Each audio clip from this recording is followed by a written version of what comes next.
करते हैं बड़ी खबर के साथ। जेपी नड्डा से मुलाकात कर रहे हैं सीएम योगी। इससे पहले पीएम मोदी से भी उन्होंने मुलाकात की और ये बड़ी खबर आ रही है कि वो जेपी नड्डा से मुलाकात करने के लिए पहुंचे हैं। पार्टी के राष्ट्रीय अध्यक्ष जेपी नड्डा से इस वक्त मुख्यमंत्री योगी आदित्यनाथ की मुलाकात चल रही है। इससे पहले उन्होंने प्रधानमंत्री मोदी से मुलाकात की, जिसकी तस्वीरें हम आपके साथ साझा कर रहे हैं। खुद प्रधानमंत्री मोदी ने इन तस्वीरों को ट्वीट किया है और साथ ही साथ उत्तर प्रदेश में जीत के लिए योगी आदित्यनाथ को बधाई दी है। उम्मीद की है कि आने वाले वर्षों में वो उत्तर प्रदेश को विकास के नए आयाम पर लेकर जाएंगे। प्रधानमंत्री से मुलाकात करने से पहले मुख्यमंत्री योगी आदित्यनाथ ने उपराष्ट्रपति वेंकैया नायडू से भी मुलाकात की थी। उससे पहले बीएल संतोष से मुलाकात की थी। अब यह अपडेट सामने आ रहा है कि वो जेपी नड्डा से मुलाकात कर रहे हैं। ये लाइव तस्वीरें हम आपको दिखा रहे हैं। बीजेपी के राष्ट्रीय अध्यक्ष जेपी नड्डा के आवास पर सीएम योगी आदित्यनाथ की मुलाकात हो रही है। आप तस्वीरों में देखिए, बुके देकर सीएम योगी आदित्यनाथ इस वक्त जेपी नड्डा का अभिनंदन कर रहे हैं। बेहद अहम ये मुलाकात है।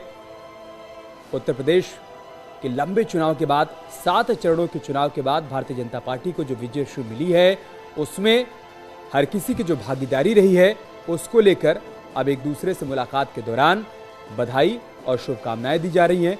इसी कड़ी में मुख्यमंत्री योगी आदित्यनाथ ने प्रधानमंत्री मोदी से मुलाकात की और अब वो संगठन के सबसे बड़े चेहरे यानी पार्टी के राष्ट्रीय अध्यक्ष जेपी नड्डा से मुलाकात करने के लिए पहुंच चुके हैं। कयास इस बात के लगाए जा रहे हैं कि इस मुलाकात के दौरान शपथ ग्रहण का निमंत्रण तो सीएम योगी की तरफ से दिया ही जा रहा है, साथ ही साथ सरकार के गठन का स्वरूप कैसा होगा, कौन से चेहरे होंगे जो कि मंत्रिमंडल का हिस्सा होंगे, इन तमाम मसलों को लेकर भी दिल्ली दौरे के दौरान चर्चा होने वाली है। ये उस वक्त की तस्वीर हम आपको दिखा रहे हैं जब 7 RCR पर सीएम योगी आदित्यनाथ ने प्रधानमंत्री मोदी से मुलाकात की थी और जैसे मुलाकात समाप्त हुई, सीएम योगी का काफिला 7 RCR से बाहर निकला। उसके ठीक बाद प्रधानमंत्री मोदी ने ट्वीट कर दिया और ट्वीट करते हुए ये तस्वीर उन्होंने साझा की और अपने ट्वीट में क्या कुछ लिखा वो भी हम आपको बता रहे हैं। चुनाव में ऐतिहासिक जीत की बधाई दी है प्रधानमंत्री मोदी ने। उन्होंने कहा कि बीते 5 वर्षों में उन्होंने जन आकांक्षाओं को पूरा करने के लिए अथक परिश्रम किया। फिलहाल ये हम जेपी नड्डा से मुलाकात की तस्वीरें दिखा रहे हैं। उनके आवास पर मुख्यमंत्री योगी और जेपी नड्डा की मुलाकात चल रही है। हमारे सहयोगी हिमांशु इस वक्त हमारे साथ जुड़ चुके हैं। हिमांशु, क्या जानकारी आपके पास इस मुलाकात से जुड़ी हुई?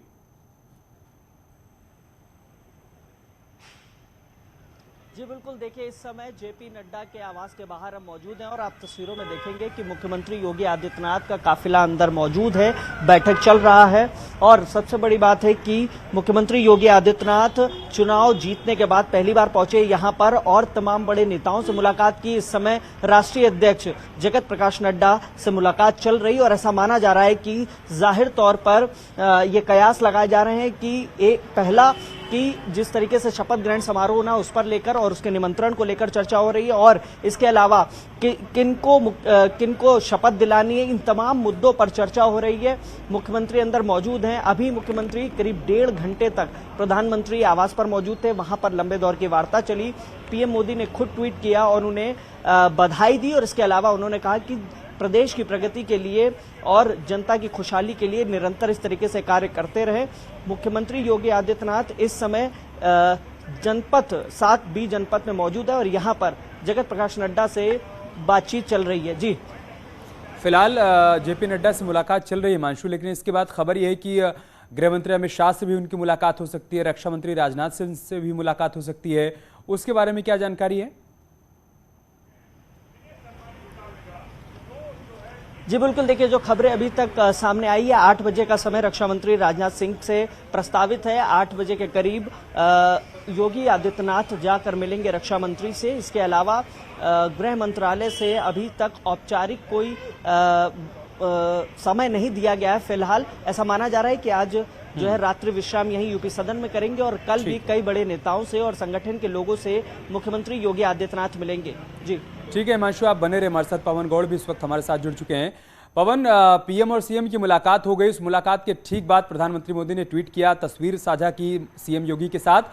उनको जीत की बधाई तो दी ही, साथ ही इस बात का भरोसा भी जताया कि आने वाले वर्षों में उत्तर प्रदेश को विकास की नई ऊंचाइयों तक सीएम योगी आदित्यनाथ लेकर जाएंगे। देखिए, उनके ट्वीट में एक बहुत बड़ी बात छुपी हुई है। उन्होंने कहा कि पिछले 5 साल में योगी आदित्यनाथ ने जन आकांक्षाओं को पूरा करने का पूरी कोशिश की और प्रयास किया। अब जो नई सरकार बनेगी तो मुझे पूरा विश्वास है कि जनता के लिए जो काम है, जनता के सरोकार के जो काम है, वो लगातार जारी रहेंगे और सरकार जन सरोकार से जुड़े कामों को लगातार आगे बढ़ाती रहेगी। तो आप समझ सकते हैं कि जिस तरह से पिछली बार की सरकार में सबसे पहला काम हुआ था किसानों की कर्ज माफी, तो इस बार भी ऐसा कोई बड़ा काम सरकार की शपथ ग्रहण के तुरंत बाद ऐसा कोई बड़ा काम का ऐलान हम सरकार के द्वारा सुन सकते हैं कि जो बहुत बड़ा कोई ऐलान हो किसी योजना को लेकर, किसी काम को लेकर, क्योंकि लगातार जो सरकार का ट्रैक रिकॉर्ड रहा है, क्योंकि ये सरकार का गठन जो होगा ना, वो सिर्फ 2022 के लिए नहीं है, ये 2024 का एक रोड मैप होगा। चाहे वो सरकार की योजनाओं की बात करें तो या मंत्रिमंडल के स्वरूप की बात करें तो ये जो पूरा प्रारूप है वो 2024 के हिसाब से बहुत महत्वपूर्ण होने वाला है। तो इसलिए सरकार को बहुत जल्दी, जहां भी पिछली बार में कहीं कुछ कमियां रह गई, जैसे कि आवारा पशु एक बहुत बड़ा मुद्दा था यूपी चुनाव के दौरान, या लगातार रोजगार जो था एक बहुत बड़ा मुद्दा था, कई सारी जगह पेपर जो होते बार बार लीक हो रहे थे, उससे कहीं ना कहीं छात्रों के अंदर एक नाराजगी जरूर देखी गई थी।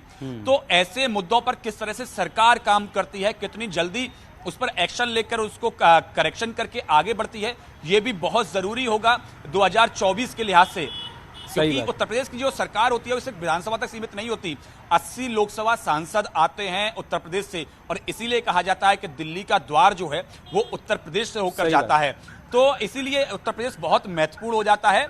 और अब सरकार को तकरीबन 1.5 से पौने 2 वर्ष का वक्त बचा है। 2024 के शुरुआत में लोकसभा चुनाव होने हैं, तो ऐसे में कई सारे बड़े फैसले सरकार के द्वारा लिए जा सकते हैं जिनसे कि 2024 की राह जो है वो आसान हो जाए।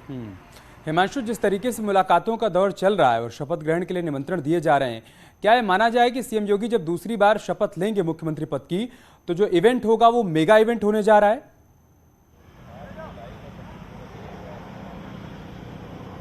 जाहिर तौर पे देखिए एक मेगा इवेंट का आयोजन होगा, क्योंकि ऐसा पहली बार होगा भारतीय जनता पार्टी के, क्योंकि इससे पहले एनडी तिवारी की सरकार थी जब दोबारा रिपीट की थी, और अब भारतीय जनता पार्टी करीब 35 वर्ष बाद, 3 दशक बाद ऐसा देखने को मिल रहा है कि दोबारा किसी की सरकार रिपीट कर रही है। तो एक मेगा इवेंट किया जाएगा, जनता की आकांक्षाओं अपेक्षाओं के आधार पर आने वाले समय में निर्णय लिए जाएंगे। और सबसे बड़ी बात है कि मुख्यमंत्री आज जिस तरीके से सूचनाएं मिल रही है कि आज यहां रात्रि विश्राम करेंगे और कल बड़े नेताओं से मिल सकते हैं। और फिलहाल अभी अंदर राष्ट्रीय अध्यक्ष मुलाकात चल रही है। ऐसे में एक बड़े इवेंट के साथ साथ ये भी है कि आने वाले वक्त में कौन से चेहरे होंगे जो शामिल किए जाएंगे, स्वरूप क्या होगा, क्षेत्रीय, इसके अलावा अगर बात करें जातीय समीकरण, तमाम ये समीकरण देखे जाएंगे। और इस तरीके से हमारे साथी पवन भी बता रहे थे कि ये ना सिर्फ 2022 का बल्कि 2024 की रूपरेखा तैयार की जाएगी। जी पवन, एक बात और बताइए कि आज जिस तरीके से सिर्फ शिष्टाचार मुलाकात हो रही है और हिमांशु बता रहे हैं कि हो सकता है कि यूपी सदन में ही सीएम योगी रात्रि विश्राम भी करें, तो क्या ये माना जाए कि आज सिर्फ मुलाकातों का दौर चल रहा है और कल मंथन का दौर चलेगा कि नई सरकार का चेहरा कैसा होगा, गठन कैसे किया जाएगा, चेहरे कौन कौन से होंगे जो कैबिनेट में शामिल होंगे, ये सब कुछ कल होने वाला है? जी बिल्कुल, जिस तरह से ये 2 दिन का जो दौरा बनाया गया था, ये बनाया ही इसलिए गया था कि कई सारे जो केंद्रीय नेतृत्व के लोग हैं उनको धन्यवाद दिया जाए, उनको आमंत्रित किया जाए, उसके साथ साथ नई सरकार का स्वरूप क्या हो उसको लेकर भी चर्चा की जाए। आपको थोड़ा सा फ्लैशबैक में ले जाना चाहूंगा कि जो केंद्रीय मंत्रिमंडल का विस्तार हुआ था उत्तर प्रदेश विधानसभा चुनाव से तकरीबन 8-10 महीने पहले, उसका आप स्वरूप याद करिए। किस तरह से क्षेत्रीय और छोटी छोटी जातियों को, उसमें जातियों के जो नेता हैं उनको उसमें स्थान देने की दिया गया था, चाहे वो कौशल किशोर हो, एसपी सिंह बघेल हो, तमाम जो लोग थे। उसके बाद में उत्तर प्रदेश सरकार का एक विस्तार होता है, उसमें भी जब जो लोगों को शामिल किया जाता है तो छोटी छोटी जो वर्ग के लोग हैं उनको वहां शामिल किया जाता है, जिससे कि जो छोटी छोटी जो जातियों को जनता सरकार में कहीं ना कहीं भागीदारी मिलती नहीं थी, उनको भागीदारी देकर अपने साथ जोड़ने का प्रयास किया गया था। और वो प्रयास कहीं ना कहीं आपने देखा, जब हम रिजल्ट का एनालिसिस करते हैं तो वो जातियां कहीं ना कहीं एक मुश्त बीजेपी के साथ खड़ी दिखाई देती हैं। तो ऐसे में ये जो अब नया मंत्रिमंडल भी जो योगी सरकार का बनेगा, उसमें कहीं ना कहीं जो पिछले जिस तरह विस्तार हुआ, या चाहे वो केंद्रीय मंत्रिमंडल का विस्तार हो या उत्तर प्रदेश सरकार का मंत्रिमंडल विस्तार हो, ऐसी ही शक्ल कुछ ना कुछ आपको देखने को मिलेगी। हर क्षेत्र को तरजीह दी जाएगी, हर छोटे छोटे जाति और वर्ग को तरजीह दी जाएगी, जिससे कि उनका जो भागीदारी है, हिस्सेदारी है, उसको सरकार में बरकरार रखा जाए, जिससे कि एक संदेश दिया जाए कि हम सबकी भागीदारी, सबका साथ, सबका विकास। ऐसा नहीं है कि किसी जाति वर्ग का जो वोट शेयर बढ़ा है तो सिर्फ उसी को हिस्सेदारी मिलेगी। अब छोटी छोटी जातियां, हालांकि जिनकी एक विधानसभा बहुत बड़ी संख्या नहीं होती है, लेकिन किसी विधानसभा में 2000, 5000, 7000 होती है, उनकी परवाह लोग नहीं करते। लेकिन जब 2000, 5000 जब आपको एक मुश्त संख्या में मिलने लगते हैं तो उसका इंपैक्ट बदल जाता है। आपने देखा कि अभी हाल ही के जो परिणाम आए हैं उसमें 39 विधानसभा के जो परिणाम थे वो ऐसे थे, वो 2000 के आसपास आए थे, 2000 या 2000 से कम में हार जीत हुई है। तो ऐसे में जब छोटी छोटी जाति वर्ग का अगर साथ आपको मिल जाता है तो आपकी राह आसान बन जाती है। यही कारण था कि लगातार पिछली बार हमने विस्तार देखा, और इस बार भी जो नई सरकार का गठन होगा उसमें ऐसे ही कई सारे चेहरे देखने को मिलेंगे। आपकी बातों का सार ये है पवन की, कुल मिलाकर गठबंधन धर्म को निभाने की जिम्मेदारी इस बार और ज्यादा बढ़ गई है। हिमांशु, क्या इसको ऐसे भी समझ सकते हैं कि जिस तरीके से अपना दल ने इस बार पिछली बार के मुकाबले ज्यादा बेहतर प्रदर्शन किया, या फिर संजय निषाद की पार्टी ने भी बेहतर प्रदर्शन किया, तो उसके बाद उनकी भागीदारी इस बार सरकार में ज्यादा मजबूती के साथ देखने को मिलेगी? इस बात के भी कयास लगाए जा रहे हैं। जाहिर तौर पर देखिए अमित, जिस तरीके से क्षेत्रीय दलों ने परफॉर्म किया और सीटें जीत के आए, और साथ ही बीजेपी का जो है हाथ मजबूत किया, ऐसे में जाहिर तौर पे जब मंत्रिमंडल का स्वरूप तैयार होगा तो इनको भी जगह दी जाएगी। जिस तरीके से निषाद पार्टी है, जाहिर तौर पे एससी वोटर्स हैं, वो जुड़े, उन्होंने वोट किया, समर्थन किया।